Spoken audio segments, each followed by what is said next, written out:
வணக்கம் மக்களே, இன்னைக்கு நான் உங்களுக்காண்டி என்ன படம் எடுத்துட்டு வந்திருக்கேன்னு பார்த்தீங்கன்னா, ஒரு இன்டென்ஸான ஒரு த்ரில்லர் படம் தாங்க இன்னைக்கு பார்க்க போறோம். தன்னுடைய 10 வயசு மகனோட இறப்புக்கு அப்புறமா அவனோட பிரிவை தாங்க முடியாத நம்ம படத்தோட ஹீரோயின் ஒரு பெரிய பள்ளத்தாக்குல சூசைட் பண்ணிக்கலாம்னு பாக்குறாங்க. ஆனா அங்க சூசைட் பண்ண போனவங்க ஒரு கொடூரமான சைக்கோ கிட்ட மாட்டிக்கிறாங்க. பொதுவாக அந்த சைக்கோ கிட்ட இருந்து தப்பிக்கிற படங்கள்லாம் இருக்குது இல்லையா, அப்படியே உயிரை கையில பிடிச்சிட்டு ஓடுவாங்க. அவங்க கிட்ட இருந்து ஓடி ஒளிஞ்சு எப்படி தப்பிக்கிறாங்கிறத காட்டுவாங்க. ஆனா இந்த படத்துல அந்த சைக்கோ நம்ம ஹீரோயினுக்கு ஒரு பேரலைஸ் இன்ஜெக்ஷனை போட்டு விட்டுறான். அதை போட்ட அடுத்த 20 நிமிஷத்துல இவங்களோட பாடி ஒட்டு மொத்தமா பேரலைஸ் ஆக போகுது. அந்த 20 நிமிஷத்துல அந்த சைக்கோ கிட்ட இருந்து ஹீரோயின் எப்படிலாம் தப்பிக்க ட்ரை பண்றாங்க.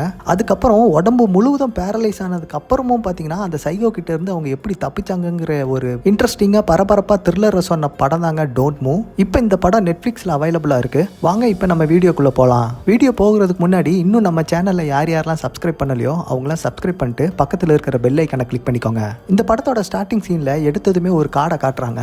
பேக்ரவுண்ட் மியூசிக்லயே நம்மளை பயமுறுத்துற மாதிரி அந்த காடை பல ஆங்கிள் காட்டுறாங்க.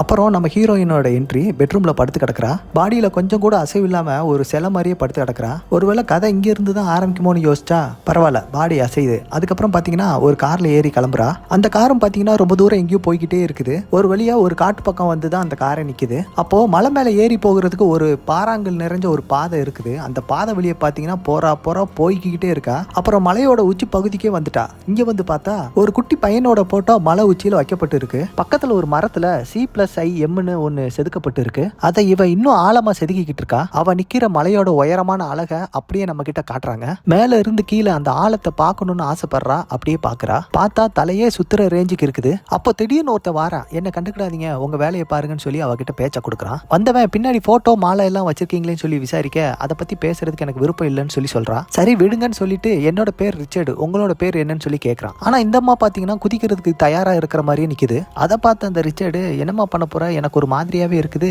சரி நீ எப்படி விழுந்து சாக தான் போற, அட்லீஸ்ட் உன் பேரனால என்னன்னு சொல்லுமான்னு சொல்லி கேட்கறான். இவளும் பேசுற மாதிரி இல்ல, அவனும் பேச்ச விடுற மாதிரியும் இல்ல. ஏமா நீ தனியா இங்க வந்து நிக்கும் போதே தெரியுது உன் மனசுல எவ்வளவு வலி இருக்கும்னு. அதெல்லாம் மறுபடி கேட்டு உன்னை காயப்படுத்தணும்னு நான் நினைக்கல, உன்னோட பேரை மட்டும் தான் நான் ஆசைப்பட்டு கேட்டேன்னு சொல்லி கேட்கறான். உடனே அவ உன்னால எதுவும் என்ன தடுத்து நிறுத்த முடியாது, நான் முடிவு பண்ணிட்டேன் அப்படின்னு சொல்லி சொல்றா. உடனே இவன் அவனோட வாழ்க்கை வரலாறுலாம் சொல்ல ஆரம்பிக்கிறான். இவனுக்கு கார்னா ரொம்ப பிடிக்குமா. இவன் அந்த காரை ஓட்டிட்டு போகும்போது ஒரு ஆக்சிடென்ட், கூட வந்தவ கூட ஆர்கியூ பண்ணிக்கிட்டே வந்துகிட்டு இருந்திருக்கான். அந்த ஆர்கியூமெண்ட்ல ஏதோ பேசியிருப்பான் போல. விபத்துக்கு முன்னாடி அவ சொன்ன அந்த கடைசி வார்த்தையெல்லாம் ரொம்ப கஷ்டமா இருக்கும் சம்பந்தப்பட்ட அந்த சைடு கேட்டவங்களுக்கு. ஆனா விபத்தாயி போச்சுன்னு சொல்றான். ஐயோ சாரிங்கன்னு சொல்லி இவனை நினைச்சு நம்ம ஹீரோயின் வருத்தப்படுறா. அந்த நேரத்துல ஏற்பட்ட விபத்துல நான் கிட்டத்தட்ட ஆஸ்பத்திரியில 2 மாசம் 2 வார கணக்கா பெட்டில் படுத்த படுக்கையா கிடந்தேன். அப்போ எழுந்து நடக்க ஓட எனக்கு ரொம்ப ஆசையா இருக்கும். ஆஸ்பத்திரிக்கு வரவெல்லாம் ஐ ஆம் சாரின்னே சொல்லுவாங்க. ஏன்டா உங்களுக்கு இதை தவிர உங்க வாயிலிருந்து வேற வார்த்தையே வராதாடான்னு இப்படியே பேசி அவ கூட ஒரு நல்ல ஒரு ஃப்ரெண்ட்ஷிப் பாண்டுக்கு வந்துருவான். இவ்வளோ பேச ஆரம்பிச்சதுக்கு அப்புறம் இப்போ அந்த பொண்ணு அவளோட கதையை சொல்ல ஆரம்பிக்கிறா. ஹஸ்பண்ட் கூட இவளும் அவளோட பிள்ளையும் சேர்ந்து ஒரு நாள் இங்க வந்திருக்காங்க. அப்போ பக்கத்துல இருக்க மரத்துல இவங்க அப்பா அம்மா என்ன பண்ணிருக்காங்கன்னா, இவங்க 3 பேரையும் ஒரு கல்லுல செதுக்கிட்டு இருந்திருக்காங்க. விறகு கட்டையெல்லாம் பிறக்கிட்டு வந்துடுறேன், அதே மாதிரி அட்டடையத்துல ஒரு 3 விறகு கட்டையை பிறக்கிட்டு வந்துடுறேன்னு சொல்லி உங்க அம்மா கிட்ட அந்த பையன் சவால் விட்டுருக்கான். உன்னால முடியாதுன்னு சொல்லி என்கரேஜ் பண்ற விதமா அந்த அம்மா சொல்லியிருக்காங்க. விறகு கட்டையெல்லாம் வேகமா பிறக்கிறேன்னு சொல்லி இந்த மலை உச்சிலிருந்து தவறி விழுந்திருப்பான்னு நினைக்கிறேன். ஸோ இதை பத்தி தெளிவா சொல்லல. அவனுக்கு பதிலாக நான் இறந்து போயிருந்தா ரொம்ப சந்தோஷப்பட்டுப்பேன்னு சொல்லி சொல்றாங்க. அன்னைக்கு அந்த சம்பவத்தப்ப இவ அழலையா, அதை நினைச்சு இன்னும் இவங்க ஃபீல் பண்றதா சொல்லி சொல்றா. அழணும்னு எனக்கு ஆசை தான், ஆனா அந்த டைம்ல நான் அதிர்ச்சியாகி எனக்கு அழகு வரலன்னு சொல்லி சொல்லியிருக்காங்க. சொந்த கதையெல்லாம் பேச ஆரம்பிச்சிட்டீங்க, ஆனா இன்னும் உங்க பேரை மட்டும் சொல்லவே இல்லையேன்னு சொல்லி சொல்றான். உடனே அவ என்னோட பேரு வந்து ஐரிஷ்னு சொல்லி இன்ட்ரோ ஆகிக்கிறா. ஓகே ஐரிஷ், என் பேர் ரிச்சர்ட், நீ இந்த முடிவை மாத்திக்கிறியா இல்லையான்னு நான் உன்கிட்ட கேட்க விரும்பல, உன்னோட பேரை தெரிஞ்சுக்கிறதா நான் ஆசைப்பட்டேன். இந்த நாள் உனக்கு இனிய நாள் ஆகட்டும்னு சொல்லிட்டு அப்புறம் பார்த்தா எப்படியோ பேசி கன்வின்ஸ் பண்ணி கீழே கூட்டு வந்துட்டாங்க. மனசு மாதிரி வீட்டுக்கு கிளம்புற மாதிரி தெரியுது. இங்க இவங்க 2 பேரோட காரை பார்த்தா பக்கத்துல பார்க் ஆகிக்கிட்டு இருக்கு. இவ கார் கதவை திறந்தா இந்த சைடு இடிக்குது. அவளால உள்ள நுழைய முடியல. ஒரு நிமிஷம் அப்படின்னு சொல்லிட்டு இவளுக்கு ஹெல்ப் பண்றதுக்காண்டி இவன் பின்னாடி கூடி வாரா. கையில பார்த்தா ஒரு கொடை மாதிரி ஒண்ணு வச்சிருக்கான். என்ன கொடை, மழையா எதிர்பார்க்கறீங்கன்னு சொல்லி ஹீரோயின் கேப்பா. எப்பயுமே முன்னெச்சரிக்கையோட ப்ரிப்பேரா இருக்கணும்னு சொல்லி அந்த ரிச்சர்ட் சொல்றான். இப்படியே அவன் பேசிட்டு அவ கிட்ட வந்தவன் திடீர்னு அவ வயித்துல ஒரு கரண்ட் ஷாக் கொடுத்துறான். ஏன்டா ஹீரோ ரேஞ்சுக்கு இவ்வளவு நேரம் நல்லா பேசிக்கிட்டு இருந்தவன் திடீர்னு ஏன் இவ்வளவு இப்படி பண்ணிட்டான்னு சொல்லி நமக்கு தான் புரிய மாட்டேங்கி. திரும்பி முழிச்சு பார்க்கும்போது கார்ல இவ பின்னாடி கிடக்குறா. மயங்கனவா இப்பதான் முழிக்கிறா. ஆனா என்ன கொஞ்சம் பதட்டமாகறா. வண்டி போய்கிட்டே இருக்குது. கையில ஒரு டேக் போட்டு கட்டி வச்சுட்டான். டேக் போட்டா என்ன, கையில தான் ஸ்மார்ட் வாட்ச் இருக்குல்ல அப்படின்னு சொல்லி அதுல ஏதோ கனெக்ட் பண்ண ட்ரை பண்றா. ரொம்பலாம் கஷ்டப்படாதமா, இங்க சிக்னல் எதுவும் எடுக்காது, நீ என்னதான் கனெக்ட் பண்ண ட்ரை பண்ணாலும் உன்னால என்னால ட்ரை பண்ண முடியாதுன்னு சொல்லி இந்த பைபிள சொல்றான். வாட்சில் பார்த்தாலும் நோ சிக்னல்னு சொல்லி ரெட் கலர்ல தான் காட்டுது. கண்டிப்பா என்னோட ஹஸ்பண்ட் என்ன தேடி வருவான்னு சொல்லி சொல்றா. ப்ளீஸ் என்ன ஒன்றும் பண்ணாதன்னு சொல்லி ஆரம்பிக்கும் போது நீ என்னதான் கத்துனாலும் கதர்னாலும் இங்க இருந்து ஒன்னால தப்பிக்க முடியாது, தப்பான இடத்துல சரியான நேரத்துல வந்து மாட்டினது ஓன் தப்பு அப்படின்னு சொல்லி இந்த பையன் சொல்றான். ஆனா பேண்ட் பையில பாத்தீங்கன்னா ஒரு சின்ன நெயில் கட்டர் ஒன்று வச்சிருக்கா. அதுல இருக்கிறத ஒரு குட்டி கத்திய வச்சு அந்த டேகை கட் பண்ண முயற்சி பண்றான். ஆக்சிடென்ட்ல நீ யாரையோ இழந்ததா சொன்னியே, அவ எப்படி நல்லா இருப்பாளன்னு சொல்லி கேட்டா உன்ன மாதிரியே ரொம்ப அழகா இருப்பான்னு சொல்லி இவன் சொல்றான். சும்மா அப்படியே சாஃப்டா பேசி என்ன மாத்த முடியும்னு நினைக்காத, எனக்கு நீ வேட்டை கிடையாது, இது மாதிரி நான் பல வேட்டையை பார்த்த வேணா அப்படின்னு சொல்லி சொல்றான். இப்படி உன்னை ஏமாத்தி நான் கடத்திட்டு போய்கிட்டு இருக்கலாம், ஆனா நான் உன்கிட்ட பேசினது எல்லாமே உண்மைதான் அப்படின்னு சொல்லி இந்த ரிச்சர்ட் சொல்றான். காட்டுக்கு நடுல ஒரு சின்ன இடம் இருக்குது போல, அங்கதான் இவன் இவளை கூட்டிட்டு போறான். அதுக்குள்ள இவங்க டேக கட் பண்ணிட்டு அந்த சின்ன கத்தியை வச்சு இவன் கழுத்துல குத்தலான்னு சொல்லி ட்ரை பண்ணுவா. அப்ப வண்டி தடுமாறி ஒரு மரத்துல போய் டமால்னு முட்டும். வண்டி செம்ம சேதாரம் ஆயிரும். சரி இவங்கிட்ட இருந்து தப்பிச்சிடலான்னு பார்த்தா டபக்குன்னு முடிய பிடிச்சிருவான். இவ அந்த சீட் பெல்ட்டை பிடிச்சு வசமா அந்த சைடு இழுக்கிறா. அவன் பாத்தீங்கன்னா விவரமா சீட்டையே பின்னாடி ஹரிசாண்டலா இழுத்துருவான். அப்ப அந்த சீட் பெல்ட்ல இருக்கிற லாக் ரிலீஸ் ஆகி வெளியே வந்துருவான். இவளை பிடிச்சு முன்னாடி இழுத்து போட்டு கழுத்தை நெரிக்க பார்ப்பான். அப்பா இவ கையில கத்தி கிடைக்க மறுபடியும் குத்த ட்ரை பண்ணுவா. காருக்கு வெளியே இந்த பக்கம் அவன் விழுவான், அந்த சைடு அவ விழுவா. இவளோட காலுக்கும் டேக் போட்டு வச்சிருப்பான். இப்ப அந்த டேகையும் கட் பண்ணி எடுத்தாச்சு. இப்ப வீட்லயே ஒரு டாய் மாதிரி ஒன்னு வச்சிருப்பா. அதை இங்க வரைக்கும் எடுத்துட்டு வந்திருப்பா. அதை அந்த சீரியல் கொலைகாரன் கார்ல வச்சு அவனும் எடுத்து வந்திருக்கான். அதை எடுத்து பேண்ட் பாக்கெட்டுக்குள்ள வச்சுட்டு இவ ஓட ஆரம்பிக்கிறா. அதுக்குள்ள பாத்தீங்கன்னா அவன் குறுக்க வந்துடுறான். பக்கத்துல வந்தா கொன்றுவேன்னு சொல்லி இவ கத்திய காட்டுறா. எல்லாத்தையும் கரெக்டா பண்ண, ஆனா உன்னோட பின் பாக்கெட்டை மட்டும் செக் பண்ண மறந்துட்டேன்னு சொல்லி இந்த ரிச்சர்ட் சொல்றான். விலகி போடான்னு சொல்லிட்டு உதவி பண்ணுங்கன்னு சொல்லி கத்துறா. ஏமா கத்துற, அரை மணி நேரத்துக்கு முன்னாடி இந்த வாழ்க்கையே வேண்டான்னு சொல்லி நீ சாவ போறதான நீ ட்ரை பண்ணிக்கிட்டு இருந்த, அந்த சாவை நானே கொடுக்குறேன், கஷ்டப்படாம போ அப்படின்னு சொல்லி அவன் சொல்றான். வாழணும்னு ஆசை வந்துருச்சோ அப்படின்னு சொல்லி கேட்கறான். இன்னும் உன் பாடி ரியாக்ட் ஆக ஆரம்பிக்கலையேன்னு சொல்லி கேட்கறான். என்னடா சொல்ற, எனக்கு ஒன்னும் புரியலையேன்னு சொன்னா அவன் கையில ஒரு ஊசியை காட்டுறான். அவன் கையில ஒரு சிரஞ்சு வச்சிருக்கான். அதை ஊசி போட்டானா இல்ல இனிமேதான் போட போறாங்கிற ஒரு கிளாரிட்டி இல்ல, அதை விஷுவல்ல கரெக்டா காட்டல. ஆனா அந்த ஊசியை போட்டா என்ன ஆகுங்கிறத எடுத்து சொல்லிக்கிட்டு இருக்கான். இன்னும் கொஞ்ச நேரத்துல உன் பாடி அப்படியே அமைதியாயிரும், கீழே விழ போற அப்படின்னு சொல்லி சொல்றான். என்னடா விஷத்தை கொடுத்துட்டியாடான்னு சொல்லி கேட்கறான். விஷம்லாம் கொடுக்கல, இந்த ஊசியை போட்டா நீ கோமா ஸ்டேஜுக்கு போற மாதிரி உன்னோட பாடி எல்லாம் பேரலைஸ் ஆயிரும் சொல்லி சொல்றான். இந்த ஊசியை போட்டா 20 நிமிஷத்துல நீ பேரலைஸ் ஆயிருவ, அதாவது உன் பாடி எல்லாம் கோமா ஸ்டேஜுக்கு போயிரும். இந்த ஊசி போட்டு ஒரே நிமிஷத்துல இந்த கையில கத்திய பிடிக்கிறது, போன்ல இந்த டயல் பண்றது, அந்த மாதிரி விஷயத்தெல்லாம் இந்த பாடி கொஞ்சம் கொஞ்சமா பண்றதை கம்மி பண்ணிருமா. அடுத்து 10 நிமிஷம் கழிச்சு உன் காலு ரெண்டும் பார்த்தனா நவுத்து போன மாதிரி ஒரு ஃபீல் ஆகும்னு சொல்லி சொல்றான். 15 நிமிஷம் கழிச்சு உன்னோட 2 காலும் செயல் இழந்துரும், அதாவது இடுப்பு கீழே எதுவுமே ஒர்க் ஆகாது அப்படிங்கிறான். 18 நிமிஷத்துல உன்னோட மூச்சு கூட பாத்தீங்கன்னா நார்மல் மோடு போயிருக்குமா, அதாவது நம்ம தூங்கும் போது ஒரு மூச்சு விடுவோம்ல அந்த சைஸ் போயிரும் அப்படின்னு சொல்லி சொல்றான். அப்புறம் வாய்ஸும் சுத்தமா நின்று போயிருமா, அவளால பேச முடியாத சுச்சுவேஷன் வந்துருமா. அதனால ரிஸ்க் எடுக்காம பக்கத்துல வான்னு சொல்லி கையை நீட்டுறான். அவ உடனே ஆளை விடுங்கடா சாமின்னு சொல்லி தெரிச்சு ஓட ஆரம்பிச்சிட்டா. அப்படி ஓடும்போது தெரியாதனமா அவ கையில வச்சிருந்த அந்த குட்டி கத்தியை மிஸ் பண்ணிடுறா. அப்புறம் அவன் பின்னாடி இருந்து கத்துறான், நான் உனக்கு ஊசி போட்டேன், நீ இவ்வளவு வேகமா ஓடுனா உன்னோட பாடி கொஞ்சம் கொஞ்சமா செயலிழக்க ஆரம்பிச்சிரும் அப்படின்னு சொல்லி சொல்றான். உன் விரல்லாம் இன்னும் செயலிழக்கலையா அப்படின்னு சொல்லி பின்னாடி இருந்து கத்துறான். உடனே இவ ஒவ்வொரு விரலையும் எண்ணி பாக்குறா. அதுக்கப்புறம் பாத்தீங்கன்னா அவன் பின்னாடியே இவளை விரட்டிட்டு வரான். இவளும் பார்த்தானா ஒரு மலை பக்கம் ஒதுங்குறா. இப்ப அவ விரல் பாத்தீங்கன்னா செயலிழக்க ஆரம்பிக்குது. இப்ப 20 நிமிஷத்துக்கு அவளோட ஸ்மார்ட் வாட்ச்ல டைம் செட் பண்ணிடுறா. அந்த 20 நிமிஷத்துக்குள்ள அவ ஒரு சேஃபான இடத்துக்கு போய் ஆகணும். 1 2 3 4 அவ என்றதுக்குலாம் ரொம்ப கஷ்டமா இருக்கு. அதே மாதிரி அவ காலும் பாத்தீங்கன்னா நொண்டி தான் நடக்கிறா. டைமிங் வச்சிருக்கிறால, அதுல 3 நிமிஷம் இப்ப முடிஞ்சது. இவ கஷ்டப்பட்டு முன்னாடி மெதுவா நடந்து போனா இவன் பின்னாடி ரொம்ப ஜாலியா நடந்து வந்துகிட்டு இருக்கான். ஒரு சின்ன ஓடம் மாதிரி போகுது, அதை தாண்டி அவ இந்த சைடு வந்துடுறா. ஒரு ஸ்டேஜுக்கு மேல பாத்தீங்கன்னா அவளால நடக்க முடியல, அதனால அவர் கீழே விழுந்து தவுண்டு தான் நடந்து வரா. இப்ப நல்லா ஒளியறதுக்கு ஒரு இடத்த கண்டுபிடிச்சிருப்பியே அப்படின்னு சொல்லி தூரத்துல இருந்து பேசுறான். பார்த்தா அவனோட கால் அடிக்கு கீழே தான் ஒரு மரத்தோட வேறு போகும். சோ அவ அங்கதான் ஒளிஞ்சிருந்திருப்பா. பார்த்தா அந்த வேர்ல பாத்தீங்கன்னா ஏகப்பட்ட எறும்பு இருக்குது. அங்க பார்த்தா ஒரு பெரிய எறும்பு புத்தே இருக்கு. அது தெரியாம இவ அங்க போய் உட்காந்து இருப்பா போல. இந்த எறும்பு எல்லாம் அவன் மூஞ்சி மேல ஏறி மூக்கு வெளியெல்லாம் உள்ள ஏறிடும். தும்மிருவா. தும்முனதுக்கு அப்புறம் பாத்தீங்கன்னா அந்த சத்தத்தை பார்த்துட்டு அவன் இவ இருக்கிற பிளேஸ கண்டுபிடிச்சிருவான். அதுக்குள்ள இவ ஒரு நல்ல ஐடியா பண்ணி பக்கத்துல ஒரு தண்ணிக்குள்ள போய் விழுந்துருவா. இந்த பக்கம் பாத்தீங்கன்னா ஒரு பெரிய ஆறு மாதிரி ஒரு தண்ணி போகுது. அந்த தண்ணி ஓட்டத்திலேயே அழகா மிதந்துகிட்டே போறா. அவ நீந்தி போகணும்லாம் அவசியம் இல்ல, பாடியே பாத்தீங்கன்னா அழகா தண்ணியில மிதந்து போகும். அப்படி போறப்ப பாத்தீங்கன்னா அந்த தண்ணியில நிறைய கல்லுக்கல்லா வர ஆரம்பிக்குது. நேரம் வேற கூடிட்டே போகுது. அதே நேரத்துல கல்லுல முட்டுட்டானா பெரிய பிரச்சனை ஆகி போயிடும். இவ லக்கிக்கு அவ எதுலயுமே முட்டல, அப்படியே மிதந்து பாத்தீங்கன்னா பக்கத்துல இருக்கிற ஒரு மரத்து பக்கத்துல லேண்ட் ஆகுறா. அந்த மரத்தை பிடிச்சு கரை சைடு வந்து சேர்றா. ஆல்ரெடி பாத்தீங்கன்னா ஒரு 10 நிமிஷம் முடிஞ்சு போச்சு. இன்னும் 10 நிமிஷம் தான் பாக்கி இருக்கு. அதுக்கப்புறம் பாத்தீங்கன்னா இவ உடம்பு செயல் இழந்துரும். ஹார்ட் பீட்டும் பாத்தீங்கன்னா மெல்ல மெல்ல குறைஞ்சுக்கிட்டே இருக்குது. அவளால மூச்சும் சரியா விட முடியல. அதுக்கப்புறம் ஒரு 20 நிமிஷம் ஆகும்போது அவ ஃபுல்லா ஃப்ரீஸ் ஆயிரா. அவ உடம்பு அவளால அசைக்கவே முடியல. அப்படியே அவ ஒரு புல்லு மேல படுத்து கிடக்குறா. கண்ணு மட்டும் லைட்டா அசையுது. தூரத்துல பார்த்தா ஒருத்தர் வர்ற மாதிரி தெரியுது. அதுவும் பாத்தீங்கன்னா வண்டியில. பக்கத்துல வந்து பார்த்தா அது ஒரு பெரியவர். அவர் பக்கத்துல வந்து என்னமா ஆச்சு, எந்திரிமா எந்திரிமான்னு சொல்லி அவரை எழுப்புறாரு. தெரியாதனமா பார்த்தா அந்த ஸ்மார்ட் வாட்சை தட்டி விட்டுறாரு. கவுண்ட் டவுன் மறுபடியும் ஓட ஆரம்பிக்குது. இவ கோமா ஸ்டேஜுக்கு போய் இனி எவ்வளவு நேரம் ஆகும்னு சொல்லி அந்த ஸ்மார்ட் வாட்ச் காட்டும் போல. அந்த டைம்ல பாத்தீங்கன்னா அவளுக்கு கண்ணு கொஞ்சம் நல்லா வேலை பார்க்குது. அவர் விரலை வச்சு அந்த சைடு இந்த சைடு ஆட்டும் போது கண்ணோட மூவ்மெண்ட் நல்லாவே தெரியுது. நான் பேசுறது கேக்குதான்னு சொல்லி அவகிட்ட கேட்கிறாரு. அதுக்கு அவ மெதுவா கண்ணை அப்படியே மூடி காமிக்கிறா. உன்னால பாடி அசைக்க முடியுதான்னு சொல்லி கேட்கும்போது அவ 2 தடவை கண்ணை அசைப்பா. அதாவது என்னன்னா முடியலன்னு சொல்லி நோன்னு சொல்லுவா. உன்னால கேட்க முடியும், பார்க்க முடியும், ஆனா பேச முடியாது, உன் பாடியும் அசைக்காது அப்படித்தானே அப்படின்னு சொல்லி கேட்கும்போது அவ ஆமான்னு சொல்லி அழகா கண்ணை சிமிட்றா. உன் உடம்புல எங்கேயாச்சும் காயம் அடி ஏதாச்சும் பட்டிருக்கான்னு சொல்லும் கேட்கும்போது அவ இல்லைங்கிறா. உன்னை இப்ப என் வீட்டுக்கு நான் உன்னை கூட்டு போய்க்கிறேன், அதுக்கப்புறம் நம்ம போலீஸுக்கு கால் பண்ணிக்கலாம்னு சொல்லி சொல்றாரு. மண்ணை அல்ற ட்ராலியை எடுத்துட்டு வந்துட்டு அதுல இவளை உட்கார வச்சு அவரோட வீட்டுக்கு கூட்டு போறாரு. அதே சமயம் கொஞ்ச நேரம் கழிச்சு அவர் வீட்டு கதவை தட்டுற சத்தம் கேட்குது. இந்த பக்கம் பாத்தீங்கன்னா அந்த பொண்ணு விடாம கண்ணை சிமிட்டிக்கிட்டே இருக்குதா. அவ அது வேண்டாங்கிறா. சோ அதை அவர் புரிஞ்சுக்கிட்டாரா என்னன்னு தெரியல. இங்கேயும் வந்து அவன் பாத்தீங்கன்னா அவன் அந்த மாதிரி ஆக்சிடென்ட் பண்ணிட்டா வச்சுட்டான்னு சொல்லி அவனா பேசிக்கிட்டு இருக்கான். ஒரு நிமிஷம் இருன்னு சொல்லி அவனை வெளியே நிக்க வச்சுட்டு இவர் உள்ள வந்து ஒரு போன் எடுப்பாரு. அவன் பின்னாடியே வீட்டுக்குள்ள வந்துருவான்.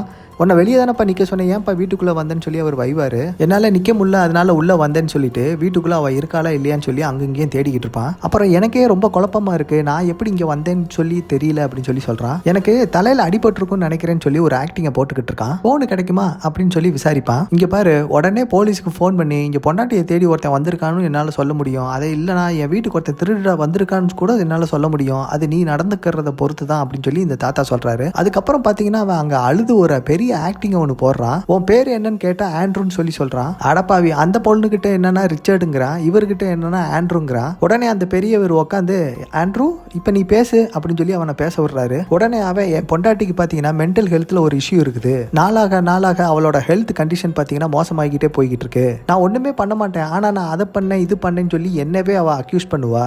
உண்மையை சொல்ல போனா என் பொண்டாட்டி தான் பாத்தீங்கன்னா ட்ரக்குக்கு அடிக்ட் ஆனவ, போதை பொருட்களை பயன்படுத்துறவ, அதே மாதிரி போதைக்கு அடிமையானவ. இன்னொரு தடவை பயன்படுத்தினா உன்னை தூக்கி உள்ள போட்டுருன்னு சொல்லி போலீஸ் கூட மிரட்டினாங்க. இருந்தாலும் அவன் என் பொண்டாட்டி இல்லையா, ஓரளவுக்கு நான் அவளை காப்பாற்றணும்னு தான் நினைச்சேன். இப்போ நான் அவளை முழுமையா இழந்துட்டேன்னு சொல்லி அழுகிறான். அந்த பெரியவர் உன் பொண்டாட்டி பேர் என்னன்னு சொல்லி கேட்கிறாரு. அதுக்கு அவன் சைலோங்கிறான். அவளை நான் வண்டி ஓட்ட விட்டுருக்கவே கூடாது, அது ஏன் தப்பு தான் அப்படின்னு சொல்லி சொல்றான். பார்த்தா அவன் உட்கார்ந்து இருக்கிற சோஃபாவுக்கு பின்னாடி தான் அவள் தரையில படுத்து கிடக்கா. அதே மாதிரி நான் கொஞ்சம் கோவப்பட்டு அவளை எந்த ஒரு தப்பான முடிவும் எடுத்துறாதன்னு சொல்லி சத்தம் போட்டேன். திடீர்னு எதையோ கையில கிடைச்சதை வச்சு என்ன அடிச்சு விட்டா. அதுதான் எனக்கு ஞாபகம் இருக்குது. அதுக்கப்புறம் பாத்தீங்கன்னா எனக்கு என்ன ஆச்சுன்னே தெரியாத மாதிரியே அவர் உட்காந்து பேசிக்கிட்டு இருக்காப்ல. ஆனா அவளுக்கு அடிக்கடி இந்த வலிப்பு பிரச்சனை, கோமா மாதிரி உடம்பு செயலிலிருந்து விழுகிற பிரச்சனை எல்லாம் இருக்குது. மறுபடியும் விழுந்துட்டானா அவன் நிலைமை ரொம்ப மோசமாயிரும். அவளுக்கு ஒரு மனநல ஒண்ணு இருக்குது, அதாவது மென்டல் கண்டிஷன். அவளால அசைய முடியும் ஆனா அசைய மாட்டா, அவளால பேச முடியும் ஆனா பேச மாட்டா. திடீர்னு கோமால படுத்து கிடக்கிற மாதிரியே படுத்து கிடப்பா, தெரியுமா உங்களுக்கு அப்படின்னு சொல்லி அவன் பேசுறான். அப்படி இப்படின்னு பேசிட்டு அப்புறம் அவர்கிட்டே நீங்க தனியாவா இருக்கிறீங்க அப்படின்னு சொல்லி விசாரிக்கிறான். என் குடும்பத்தை பத்தி பேச விரும்பல அப்படின்னு சொல்றாரு அந்த பெரியவர். அப்புறம் அவர் மனைவியை பத்தி எடுத்து சொல்றாரு. அவ ஒரு ஹார்ட் அட்டாக்ல இறந்து போயிட்டான்னு. எப்பயுமே புருஷனை ஆரோக்கியமா வைக்கணும்னு சொல்லிட்டு என் மேலேயே கான்சென்ட்ரேஷனை வச்சுட்டு அவளோட லைஃபை தொலைச்சிட்டா.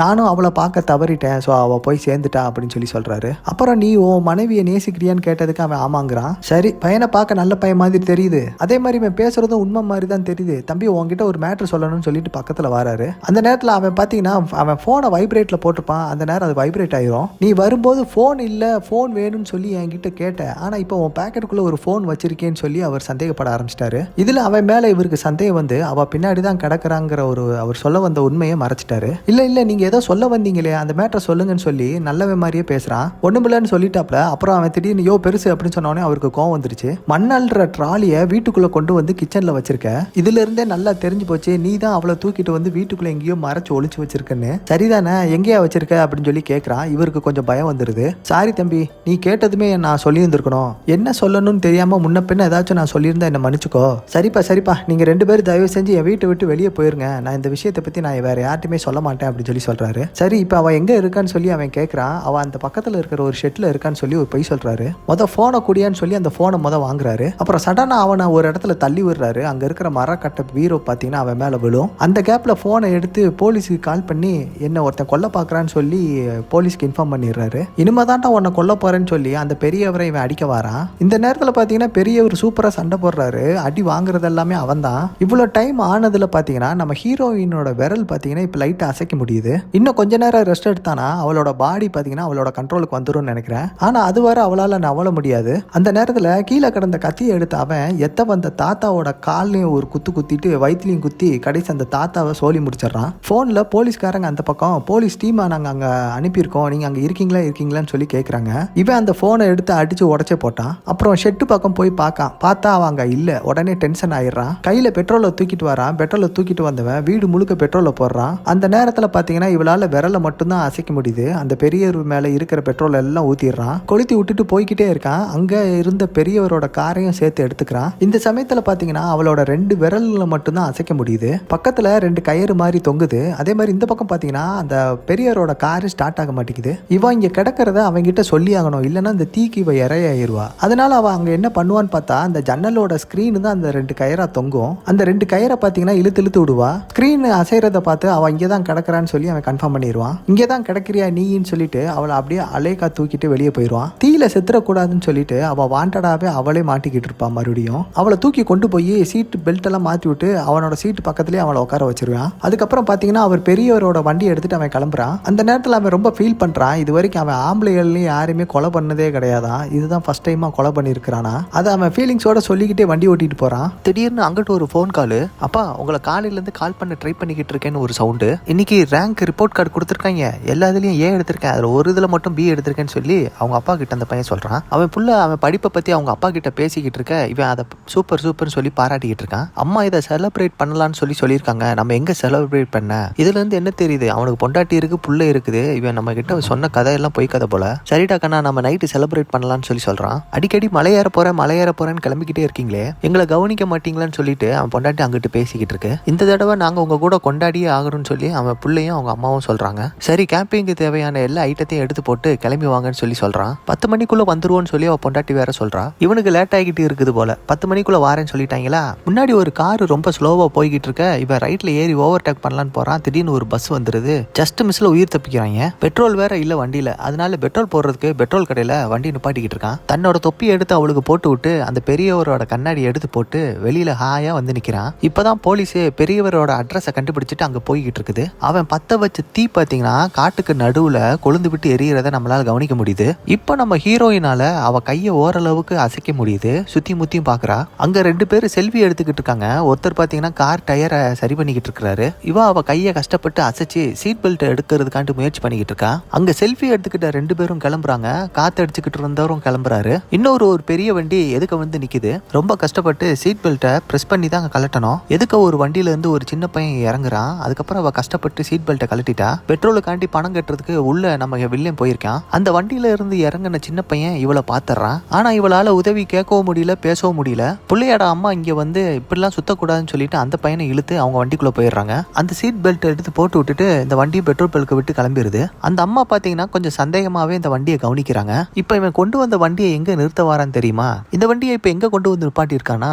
இவன் வண்டி மரத்துல மோதி ஆக்சிடென்ட் ஆயிடுச்சுல, அந்த இடத்துக்கு கொண்டு வந்திருக்கான். இவன் வண்டியிலேயே இவன் லக்கேஜ் எல்லாம் இருக்கும். இவனுக்கும் ஏதோ அடிபட்டு இருக்கும் போல. வயிற்று பக்கம்லாம் ரத்தமா இருக்கும். அப்ப வேற டிஷர்ட் எடுத்து போட்டுக்கிறான். அப்புறம் அந்த வண்டியில இருந்து டேக் அப்படின்னு சொல்லி சில ஐட்டத்தெல்லாம் எடுத்து இந்த வண்டியில எடுத்து போட்டுக்கிறான். அப்புறம் பெரியவர் வண்டியில பாத்தீங்கன்னா டோ பண்ணி எடுத்துட்டு போற 2 ஊக்கெல்லாம் இருக்குது. கயரோடயே இருக்குது. ரொம்ப வசதியா போச்சு. இவன் வண்டி ஆக்சிடென்ட் ஆயிடுச்சுல, அதை அப்படியே டோ பண்ணி எடுத்துட்டு போலான்னு சொல்லி பிளான் பண்றான். இப்ப ஹீரோயினால 1 2 3 4 அவ விரலால வச்சு என்ன முடியுது. அப்ப போலீஸ் வண்டி கரெக்டா அங்க வந்து நிக்கும். அப்போ அந்த கார்ல இருக்கிற பொண்ணை பாத்தீங்கன்னா போலீஸ்காரன் கவனிக்கிறான். இவனும் பாத்தீங்கன்னா அந்த காருக்கு அடியில டோவை போட்டு வெளியே வரான். பெட்ரோல் பல்க்ல ஒரு அம்மா சந்தேகப்பட்டாங்கல்ல, அவங்க இந்த வண்டியில சந்தேகமா இருக்குன்னு சொல்லி கால் பண்ணிருப்பாங்க போல. சோ இந்த வண்டியில இருக்கிற பொண்ணுக்கு ஏதாவது பிரச்சனையா இல்லையாங்கிறத நான் பேசிதான் அதை நான் தெரிஞ்சுக்கிற முடியும். அதனால உங்ககிட்ட பேசலாம்னு சொல்லி அவங்ககிட்டயே அதை கேட்கறான். உங்களால பேச முடிஞ்சா பேசி பாருங்க, ஆனா என்னாலே முடியல அப்படின்னு சொல்லி சொல்றான். என்னப்பா சொல்ற அப்படின்னு சொல்லி அவன் கேட்கறான். அவ சரக்கு அடிச்சு மட்டையா கிடக்குறா, அவ பேசுற நிலைமையிலே இல்லைன்னு சொல்லி சொல்றான். ஏன்பா அதிகாலையில கூடவாப்பா சரக்கு அடிப்பா அப்படின்னு சொல்லி கேட்கான். அட ஆமாங்க அப்படிங்கிறான். சரிப்பா உன் பேர் என்னப்பா அப்படின்னு சொல்லி கேட்கறான். அதுக்கு அவன் பேர் ஆன்டிங்கிறான். சரி உன் ஐடி கார்டு ஏதாச்சும் இருந்தா காட்டு அப்படிங்கிறான். இவனும் பாத்தீங்கன்னா அவனோட லைசன்ஸ் எடுத்து கொடுக்குறான். சோ அதுல ஆன்டின் தான் இருக்குது. சோ இதுதான் அவனோட ஒரிஜினல் பேரு போல. லைசன்ஸ் பார்த்தா எக்ஸ்பீரி ஆயிருக்கு. ஏன்பா எக்ஸ்பீரியன்ஸ் ஆன லைசன்ஸை வச்சு ஓட்டுறதெல்லாம் தப்பு அப்படின்னு சொல்லி அந்த போலீஸ்கார் சொல்றாரு. ஆமா இந்த ட்ரக் வண்டி யாரோடது அப்படின்னு சொல்லி கேட்டா அது என்னோட ஃப்ரெண்டோடது அப்படின்னு சொல்லி அடிச்சு விடுறான். நம்ம பேசி முடிச்சதுக்கு அப்புறம் உன்னோட ஃப்ரெண்டுக்கு நான் ஃபோன் பண்ணி நீ சொன்னதெல்லாம் உண்மையான்னு சொல்லி கேட்பேன், உனக்கு எதுவும் பிரச்சனை இல்லையே அப்படின்னு சொல்லி கேட்கறாரு. அதெல்லாம் தாராளமா கேட்டுக்கோங்க, எனக்கு பிரச்சனையே பிரச்சனையே இல்லைன்னு சொல்றான். ஏன்னா நடிக்கிறதெல்லாம் பாத்தீங்கன்னா இவனுக்கு கை வந்த கலல. என்ன நடந்ததுன்னு சொல்லி எனக்கு கொஞ்சம் தெளிவா சொல்லு, ஏன்னா வண்டியில ஆக்சிடென்ட் ஆகி கிடக்குது இல்லையா. என் பொண்டாட்டி காலையிலேயே சரக்கு அடிச்சுட்டு வந்துட்டு எனக்கே தெரியாம வண்டியை எடுத்துட்டு வந்து இங்க ஆக்சிடென்ட் பண்ணி வச்சுட்டா. அவளுக்கு ஏதாவது ஆயிருக்குமோன்னு சொல்லி பயந்து நான் அவளை தேடி வரும்போது தான் அந்த வண்டியை பார்த்தேன். ஸோ இப்போ அதை டோ பண்ணி எடுக்கலாம்னு சொல்லி முடிவு பண்ணியிருக்கேன் அப்படின்னு சொல்லி சொல்றான். அவ தான் கால் பண்ணி நான் இந்த மாதிரி இங்கே அடிபட்டு கிடக்குறேன், எனக்கு வந்து ஹெல்ப் பண்ணுங்கன்னு சொல்லி சொன்னதா சொல்லி போய் சொல்றான். ஆனா பெட்ரோல் பல்க்ல அந்த லேடி எனக்கு கால் பண்ணி இன்ஃபார்ம் பண்ணும்போது உங்க 2 பேர்த்தையும் சேர்த்து வச்சு இந்த ட்ரக் வண்டியில பார்த்ததான்னு சொன்னாங்க. நீ சொன்ன கதையில இப்ப அவங்க ஆக்சிடென்ட் ஆன வண்டியில இருக்கணும், நீ இந்த ட்ரக் வண்டியில இருக்கணும், இங்க வந்து தான் நீங்க 2 பேரும் சந்திச்சிருக்கணும். ஆனா எங்கேயோ இடிக்குதே அப்படின்னு சொல்லி அவர் கேட்கிறாரு. சரி ஆக்சிடென்ட் ஆயிடுச்சுல, நீ போலீஸ்க்கு இல்ல 911க்கு கால் பண்ணி இந்த விஷயத்தை நீ சொல்லியிருக்கணுமா இல்லையா, இதனாலதான் உன் மேல சந்தேகம் வருதுன்னு சொல்லி அந்த போலீஸ்காரர் சொல்றாரு. இப்ப இவ்வளவு குறுக்கு விசாரணை தேவையில்லைல்ல அப்படிங்கிறாரு. சரி அது மட்டும் இல்லாம நீ ஆக்சிடென்ட் ஆன வண்டியில நீ இல்லைன்னு சொன்ன, அது எப்படி உன் மண்டையில அடிபட்டிருக்குன்னு சொல்லி சந்தேகமா கேட்கிறாரு. இந்த சைடு பாத்தீங்கன்னா நம்ம ஹீரோயின் நம்ம வண்டியோட கதவை திறக்க முயற்சி பண்றாங்க. ஆனா அவளால டோரை திறக்க முடியல. சோ அதனால மேல இருக்கிற கிளாஸை ஓபன் பண்றாங்க. என்னம்மா என்கிட்ட ஏதாவது சொல்லணுமான்னு சொல்லி அந்த போலீஸ்காரர் விசாரிக்கிறாரு. அப்புறம் அந்த போலீஸ்காரர் கோவப்பட்டு யோ என்னதான் உண்மையிலே நடந்துச்சு சொல்றியா இல்லையான்னு சொல்லி கேட்க, கொஞ்ச நேரத்துக்கு முன்னாடி அந்த மலையில வச்சு அந்த ஹீரோயின் ஒரு கதை இவங்கிட்ட ஒன்று சொன்னால அந்த கதையை அப்படியே போலீஸ்காரன்ட்ட சொல்லி கொஞ்ச நாளைக்கு முன்னாடி தான் எங்க குழந்தை இறந்து போச்சு, ஸோ அதனால நாங்க 2 பேரும் பிரியிறோம், என்னை விட்டுட்டு போகணும்னு அவ முடிவு பண்ணிட்டா, வேண்டான்னு நான் பின்னாடியே வந்தேன், அவ அந்த துக்கத்துல இருந்து வெளியே வர்றதுக்காண்டி அந்த போதைக்கு அடிமை ஆயிட்டா, இது எல்லாத்தையும் பாத்தீங்கன்னா நான் போலீஸ் கிட்ட சொல்லிட்டு அவளை தூக்கி உள்ள போட வேண்டியதா இருக்கும், லைசன்ஸை கேன்சல் பண்ணுவீங்க, இதெல்லாம் தேவையில்லாத புது புது பிரச்சனைகளை உண்டாக்கும், இது அவ மென்டல் ஹெல்த்துக்கு சரியில்லை, அதனாலதான் நான் போலீஸுக்கும் ஆம்புலன்ஸுக்கும் ஃபோன் பண்ணவே இல்லைன்னு சொல்லி சொல்றான். ப்ளீஸ் சார் இதை பெருசு பண்ணாம என்ன விட்டுருங்க அப்படின்னு சொல்லி சொல்றான். அப்புறம் போலீஸ்காரருக்கும் பாத்தீங்கன்னா இவன் மேல ஒரு இறக்கம் வருது. இவளுக்கும் அட பாவி என் கதையை எடுத்து ஒன்னா காப்பாத்திக்கிறதுக்காண்டி யூஸ் பண்ணிக்கிறேன்னு சொல்லி இவ ரொம்ப ஃபீல் பண்ணி அழுவா. இன்னும் கோவம் வருது அவளுக்கு. ஏதாவது சொன்னீங்களான்னு சொல்லி போலீஸ்கார் பக்கத்துல வந்தா அவ மெதுவா ஹெல்ப் மீ அப்படின்னு சொல்லி அந்த வார்த்தையை யூஸ் பண்றா. அப்புறம் கண்ணிலேயே ஜாட காட்டுறா. அங்க ஒரு துணி மாதிரி போட்டு மூடி வச்சிருக்காங்க. ஸோ அதுக்குள்ள பாத்தீங்கன்னா டேக் அந்த ஊசி எல்லாமே இருக்கு. ஸோ அதை போலீஸ்காரன் அப்படியே செக் பண்ணிட்டு அவன் கன்ஃபார்ம் பண்ணிடுறான். ஸோ அவன் தான் இவளை கடத்திட்டு போறான் அப்படின்னு. அந்த போலீஸ்காரன் உஷாராகி திரும்பங்குள்ள அந்த அவன் கையில வச்சிருந்த ஹூக்கை வச்சு போலீஸ்காரனை அடிச்சு அவன் மண்டையை உடைச்சு அந்த இடத்துல அவனை காலி பண்ணிட்டான். கடைசியில ஒரு போலீஸ்காரனே கொண்டுட்டான். அதுக்கப்புறம் பாத்தீங்கன்னா நிலைமை ரொம்ப சீரியஸா போகுது. இவன் மாட்ட போறது கன்ஃபார்ம். ஆனா அவன் எப்படி மாட்ட போறாங்கிறது தான் தெரியல. ஹீரோயினை கொலை பண்ணதுக்கு அப்புறம் மாட்டுவானா இல்ல அதுக்கு முன்னாடியே போலீஸ் கிட்ட மாட்டிடுவாங்கிறதா அந்த கதையே. அதே மாதிரி எல்லா போலீஸ் வண்டியிலையும் பாத்தீங்கன்னா இந்த டேஷ்போர்டு கேமராங்கிறது ஒன்று இருக்கும். அதை தெரிஞ்சுக்கிட்டு இவன் அந்த போனு உள்ள இருக்கிற கேமரா எல்லாத்தையும் பாத்தீங்கன்னா புடுங்கி வெளியே தூக்கி எரிஞ்சிடறான். அவர் வச்சிருந்த துப்பாக்கியை எடுத்து பின்னாடி சொருகிக்கிறான். அப்புறம் போலீஸ்காரரோட வண்டியில பெட்ரோலை ஊத்தி அந்த வண்டியும் அவன் கொளுத்துறான். எல்லாத்தையும் அங்க கொளுத்தி விட்டுட்டு இவன் வண்டியை எடுத்துட்டு அதுக்கப்புறம் வேகமா போய்கிட்டு இருக்கான். நிலைமை வேற கையை மீறி போய்கிட்டு இருக்கு. இனிமே அவன் காரையும் டோ பண்ணி எடுக்கிறதுல பிரயோஜனம் இல்ல. அதனாலதான் அந்த வண்டியை அம்போன்னு விட்டுட்டு கிளம்புறான். ஆனா அவன் இதுக்கும் ஒரு கதை வச்சிருப்பான். என்ன கதை இப்ப அந்த பொண்ணுகிட்ட அவன் சொல்றானா, உனக்கு உதவி பண்றதுக்காண்டி ரோட்ல போறேன்னா என் வண்டி நிறுத்தினேன், என்ன அடிச்சு போட்டுட்டு உதவிக்கு வந்த போலீஸையும் கொண்டுட்டு என்னையும் கொல்ல முயற்சி பண்ணத நான் காட்டுக்குள்ள ஓடி போய் எப்படியும் தப்பிச்சிட்டேன். என் வண்டி இப்ப அங்க மாட்டி கிடக்குது. நீ இந்த வண்டியை எடுத்துட்டு எங்கேயோ தப்பிச்சு போயிட்ட. இப்ப நீ அங்க ஒரு போலீஸ்காரனையும் கொண்டிருக்க, அங்க ஒரு பெரியவரையும் வீட்டுல வச்சு எரிச்சிட்ட, என்னையும் கொல்ல பண்ண முயற்சி பண்ண வண்டி ஆக்சிடென்ட் ஆகி கிடக்குது, எப்படியோ நான் தப்பிச்சு போயிட்டேன். இப்படி உன் மேல இவ்வளவு பழிகளை போட்டு உன்னை காணாம போய் பண்ணிடுவேன், கடைசியில நீ தான் அப்படி மாட்டுவ அப்படிங்கிறான். இப்ப பாத்தீங்கன்னா ஹீரோயினால பேச முடியுது. அவளுக்கு வாய்ஸும் வந்துருச்சு. தேவையில்லாம பேசாத, அப்புறம் உன் பாடி ரொம்ப டீஹைட்ரேட் ஆயிரும் அப்படின்னு சொல்லி சொல்றான். அப்புறம் நல்லா கதை சொன்னடா அப்படின்னு சொல்லி இவனையும் கொஞ்சம் வெறுப்பேத்துவா. ஆக்சுவலி அந்த ஆக்சிடென்ட் நடந்த பிறகு அந்த ஹாஸ்பிட்டல்ல கடந்த பிறகுதான் இவ ஒரு சீரியல் கில்லராகவே மாறியிருப்பான். அதெல்லாம் நிஜமா. ஆனா இது பொண்டாட்டிக்கு நடந்த கதை. பொண்டாட்டி இவனை விட்டுட்டு போகணும்னு முயற்சி பண்ணியிருக்கான். ஆக்சிடென்ட் ஆயிருக்கு. அதோட ஜன்னல் கண்ணாடியெல்லாம் இவன் கழுத்தை கிழிச்சு இவன் சாக பழக்க கடந்திருக்கான். இவன் சாக கிடக்கிற தருவாயிலையும் பாத்தீங்கன்னா கடைசியா ஒரு வார்த்தை சொல்லியிருக்கான். இந்த கொலை பண்ணதே கடவுள் தான், தனக்காக தான் பண்ணியிருக்கிறான்னு சொல்லி தேங்க்யூன்னு சொல்லியிருக்கான். சாக கிடக்கிறவளையும் பார்த்துட்டு தேங்க்யூன்னு சொல்லியிருக்கான். எதுக்கு, நீ சாக போற, எனக்கு ஒரு வாழ்க்கை கிடைச்சிருச்சு அப்படிங்கிறான். அந்த நொடிதான் தனக்காக ஆண்டவர் பண்ண கொலை அப்படின்னு அந்த கொலையோட கனெக்ட் ஆனது அப்பதான். அப்புறம் 2 மாசம் அடிபட்டு ஹாஸ்பிட்டல்ல கடந்தாலையா அந்த கொலையவே திரும்ப திரும்ப யோசிச்சுட்டு இருந்திருக்கான். சாக கடந்தவளை காப்பாத்தாம அப்படியும் விட்டதுலயும் ஒரு போதை இருக்குன்னு நாமளே கொலை பண்ணா எப்படி இருக்குன்னு தெரிஞ்சுக்கிறதுக்காண்டி அடுத்தடுத்து கொலை பண்ண ஆரம்பிச்சிருக்கான். அதுவும் எதுக்காக, அவனோட பொண்டாட்டியை ரொம்ப வெறுக்கிறான். அவளோட இடத்துல வச்சு இந்த மாதிரி பல பொண்ணுங்களை காப்பாத்தி அவளை கொல்றாப்புல நினைச்சுக்கிட்டு இவன் கொலை பண்ணிக்கிட்டே இருக்கிறான் போல. அடப்பாவி, அதுக்கு இந்த அம்மா சொல்லுது, உன்னோட முழு பேரு கூட எனக்கு தெரியாது, இப்பயும் கெட்டு போல, என்னை தாராளமா ஒரு இடத்துல இறக்கி விட்டுட்டு நீ வாட்டில் போய்கிட்டே இருக்கலாம். நானே போலீஸ் கிட்ட காட்டி கொடுக்க நினைச்சாலும் என்னால காட்டி கொடுக்க முடியாது. பண்ண கொலைகள்லாம் போதும், மறுபடியும் என்ன கொலை பண்ண வேண்டாம்னு சொல்லி அவன் கிட்ட கேட்டுக்கொள்கிறா. ஆனா இவன் முடியாதுங்கிறா. இவ குழப்பத்துல இருக்கும்போது நல்லவன் நாட்டும் வந்து அட்வைஸ் பண்ணால, அதே அட்வைஸ அவன் சொன்ன அதே வார்த்தைகளை திரும்ப அவனுக்கே போட்டு கொடுக்குறா. ஆனா அவன் இன்னும் நான் நம்பிக்கை இழக்கல அப்படிங்கிறான். என்ன நினைச்சேன்னு தெரியல, வண்டியை திடீர்னு யூ டர்ன் பண்ணி எங்கடா வந்துகிட்டு இருக்குன்னு பார்த்தா திரும்பியும் அவன் இடத்துக்குள்ளேயே கூட்டு வந்துகிட்டு இருக்கான். டோல்கேட் மாதிரி இவனே ஒரு லாக் போட்டு வச்சிருக்கான். அந்த லாக்கை எடுத்து விட்டுட்டு அந்த வழியாக வண்டியை ஓட்டிட்டு வரான். எல்லாம் மண் ரோடு மாதிரி தான் இருக்குது. இவன் யூஸ் பண்றதுக்காண்டி ஒரு சின்ன போட்டு மாதிரி வச்சிருக்கான். பொதுவா இந்த பையன் பொண்ணுகள் எல்லாம் இங்க கூட்டு வந்து சனி ஞாயிறுலாம் ஜாலியா இருந்துட்டு அவங்கள எல்லாத்தையும் சித்திரவதை பண்ணி கொண்டு போட்டுட்டு தான் இங்க இருந்து கிளம்பி போவான் போல. ஆனா ஓ விஷயத்துல பாத்தீங்கன்னா உன்னை இன்னைக்கே கொல்ல வேண்டியதா இருக்குது அப்படின்னு சொல்லிட்டு ஐ ஆம் சாரின்னு சொல்லுவான் பாருங்க. அதே சமயம் இந்த டேஷ்போர்ட்ல அவன் எடுத்து வச்சிருந்த ஊசியை எடுத்து அவன் தொடையிலேயே குத்திடுவா. குத்தியாச்சு, ஆனா மருந்தை உள்ள இறக்கணும். இவளால பிரஸ் பண்ண முடியல. குத்துறதுக்கு தெம்பு இருந்துச்சு, ஆனா பிரஸ் பண்றதுக்கு அவளுக்கு தெம்பு இல்ல. மறுபடியும் அந்த ஊசியை அவனே மெல்ல மெதுவா எடுத்துட்டான். மருந்து எல்லாத்தையும் பாத்தீங்கன்னா காத்துல அடிச்சு விட்டுட்டான். இனிமே உன்னால என்ன எதுவுமே பண்ண முடியாதுன்னு சொல்லி சொல்றான். ஏண்டா என்ன பேசாம சாக விட்டு இருந்திருக்கலாம்ல, நான் மலை மேல குதிச்சு நானே செத்துருப்பேன்ல அப்படிங்கிறா. என் கையால தான் நீ சாக போறங்கிறது ஒரு விதினா அதை யாரால மாத்த முடியுங்கிறான். சாக கிடக்கிற ஒரு செத்த பாம்பை கொல்றதுல உனக்கு என்னடா இருக்குன்னு சொல்லி கேட்கிறா. அப்பதான் நீ சாக நினைச்ச, ஆனா இப்போ இவ்வளவு போராட்டம் பண்ற நீ இப்ப வாழத்தான் நினைக்கிற, உன்னை கொல்றதுல தான் எனக்கு சுகம் இருக்குங்கிறான். அப்புறம் கையில ஒரு கத்தி எடுத்து வச்சுக்கிறான். இவளுக்கு அழுகையா வருது. அவளை தரன்னு இழுத்துட்டு போறான். அங்க ஒரு சின்ன படகு மாதிரி வச்சிருக்கான். அங்க அவளை இழுத்து வந்து போட்டுட்டு அவளை படகுல ஏத்திட்டு துடுப்பு போட்டு அந்த ஆத்துக்கு நடுவுல கூட்டிட்டு போறான். படகுலயே பாத்தீங்கன்னா 2 கல்லு வச்சிருக்கான். அதுல உட்காந்துக்கலாம். இல்லன்னா அந்த படகை அந்த கரையில கெட்டி போட்டு பயன்படுத்துறதுக்காண்டி கூட வச்சிருந்திருக்கலாம் போல தெரியுது. அந்த கல்லு 2 இப்ப அந்த படகுல எடுத்து வச்சிருக்கான். எல்லாத்தையும் கவனிக்கிறா. அவளுக்கு அழுகையும் வருது. அழுதுகிட்டே வாரா. அப்போ இவன் திரும்பி பார்த்து என்ன எல்லா பொண்ணுங்களும் மாதிரியே நீயும் கடைசியில உட்காந்து அழுதுகிட்டு இருக்கேன்னு சொல்லி கேட்கறான். சாகன்னு முடிவாயிருச்சு, எனக்கு கடைசியா ஒரே ஒரு சின்ன ஹெல்ப் பண்ணு, என் பையில என் பையனோட நினைவா ஒரு டாய் ஒன்று வச்சிருக்கேன், அதை மட்டும் எனக்கு எடுத்து கொடுன்னு சொல்லி அவ கேட்கறா. சரி போய் தொலைன்னு சொல்லிட்டு அவளுக்கு உதவி பண்றதுக்காண்டி முன்னாடி கொஞ்சம் நடந்து வரான். ஒரு பாக்கெட்ல கையை விடுவான். இந்த பாக்கெட் இல்லப்பா பக்கத்து பாக்கெட்னு சொல்லவும் ரைட் சைடு பாக்கெட்ல இவன் திரும்புற கேப்ல இடுப்புல வச்சிருந்த அந்த கத்தியை உருவிட்டா. அவன் அதை சுதாரிக்கிறதுக்குள்ள கழுத்துல ஒரே ஒரு குத்து. அந்த கத்தியை உருவி மறுபடியும் இவளையே குத்த வருவான். படகு தானே, பாடியோட வெயிட்டை வச்சு லெப்ட் ரைட்டுன்னு சொல்லி நல்லா ஆட்டி விடுவா. நின்னுகிட்டு இருந்தவன் தண்ணிக்குள்ள பொத்துன்னு விழுந்துட்டான். அவன் இடுப்புல சொருகி வச்சிருந்த துப்பாக்கி இப்ப படகுக்குள்ள தான் விழுந்திருக்கு. அப்பயும் அவன் விட மாட்டேங்கிறாங்க. படகுக்குள்ள ஏற முயற்சி பண்ணுவான். அப்போ அதே துப்பாக்கியை வச்சு அந்த பைபிளையே சுட்டுட்டா. இன்னும் அவளோட பாடி பாத்தீங்கன்னா ஃபுல் கண்ட்ரோலுக்கு வரவே இல்லை. அவன் ஆள் அவுட்டுன்னு பார்த்தா ஒரு கரைக்கு நீந்தி போய்கிட்டு இருக்கான். அப்போ அடுத்த பிரச்சனை ஆரம்பமாகுது. அந்த பயலை ஷூட் பண்ற முயற்சியில பாத்தீங்கன்னா படகுல 2 ஓட்டை விழுந்துரும். அப்ப அந்த படகுக்குள்ள தண்ணி பாத்தீங்கன்னா மொதன்னு உள்ள வர ஆரம்பிக்குது. இவளோட பாடி பாத்தீங்கன்னா அப்படியே தண்ணிக்குள்ள கொஞ்ச நேரத்துல மூழ்க ஆரம்பிக்குது. ஒட்டுமொத்த படகும் பாத்தீங்கன்னா அப்படியே தண்ணிக்குள்ள மூழ்கி அப்படியே உள்ள போயிடுச்சு. கடைசியில இவ இப்படியா வந்து சாகணும். ஒரு மையான அமைதி தெரியுது. எங்க பார்த்தாலும் வெறும் தண்ணி மட்டும் தான் தெரியுது. இவ பைக்குள்ள வச்சிருந்த பையனோட பொம்மை இருக்குதுல, அது பாத்தீங்கன்னா மிதந்து இந்த சைடு வந்துகிட்டு இருக்கு. கடைசி பார்த்தா இவ இன்னும் சாகலங்க. கை 2ஐயும் அவன் கட்டி வச்சிருக்கான்ல, அதனால கால்லயே நீந்தி ஒரு கரை பக்கம் வந்து சேர்றா. இப்ப இவளால எந்திரிச்சு உட்கார முடியுது. கை முழுக்க இவளோட கண்ட்ரோலுக்கு வந்துருச்சு. அந்த பையில பாத்தீங்கன்னா பக்கத்துல இருக்கிற கரைக்கு இப்பதான் நீந்து வந்து இருக்கான். தொண்டையில குத்துனதுல அவனால சுவாசிக்க முடியாம போராடிக்கிட்டு இருக்கான். அங்க வந்து இவன் நெஞ்சு மேல ஏறி உட்காந்து தேங்க்யூன்னு சொல்றா. எப்படி இவனோட பொண்டாட்டி சாகர நிலைமையில இருக்கும்போது தேங்க்யூன்னு சொல்லி அசிங்கப்படுத்தி அனுப்புனானோ, கிட்டத்தட்ட அதே மாதிரி இவனை பழிக்கு பழி வாங்குறா. செம்ம படம்ல.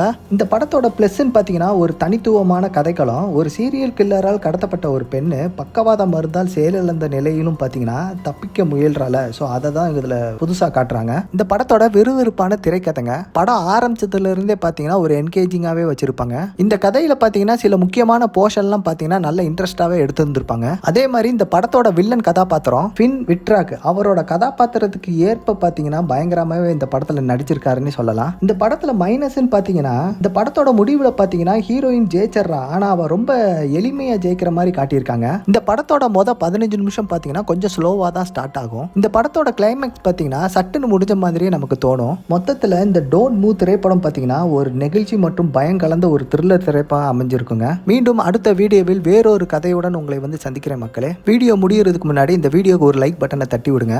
அதே மாதிரி உங்க ஃப்ரெண்ட்ஸுக்கு இந்த வீடியோவை ஷேர் பண்ணுங்க மக்களே. மீண்டும் அடுத்த வீடியோவில் சந்திக்கிறேன். நன்றி, வணக்கம்.